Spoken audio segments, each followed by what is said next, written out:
We want to turn that into a book. All parents with kids playing sports will want to know about. I loved it. It's called The Sports Gene: Inside the Science of Extraordinary Athletic Performance. I talked to the author, David Epstein, about a headline-grabbing book that he's written. It tackles some of the most controversial, really taboo topics in sports today, including whether nature or nurture makes the best athlete and whether some ethnic groups are better suited to succeed at athletics.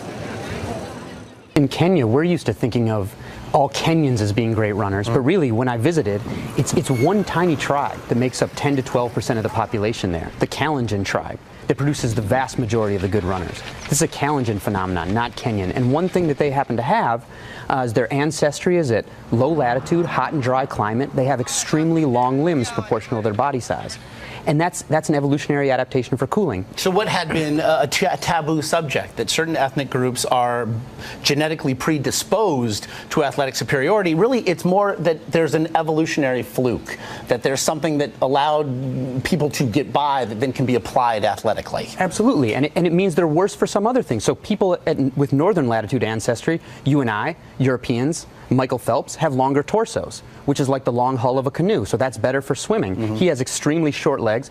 Michael Phelps is 6'4", has the same inseam as the guy who holds the world record in the mile, who's 5'9". Those guys wear the same size pants. And I want to discuss something that a lot of parents watching at home are going to be interested in, the idea of the specialized athlete, the kid who's playing the club, playing year-round, as opposed to maybe someone, say, of my vintage, somebody who played all sports seasonally.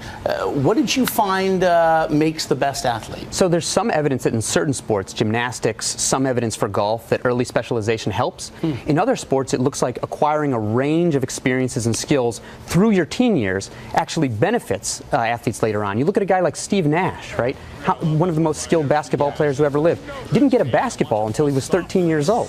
Played soccer. So it looks like now that the best thing to do is to sample, find the best fit for your unique genome, and then specialize in the mid-teen years, kind of 15 and 16. That's the pattern that most of the elites have. Figure out what your skill set is, go find the sport that emphasizes it. It is a fascinating book. We could spend hours on it. We shan't, but it is The Sports Gene. It's by David Epstein. Thank you so much. Thanks for having me.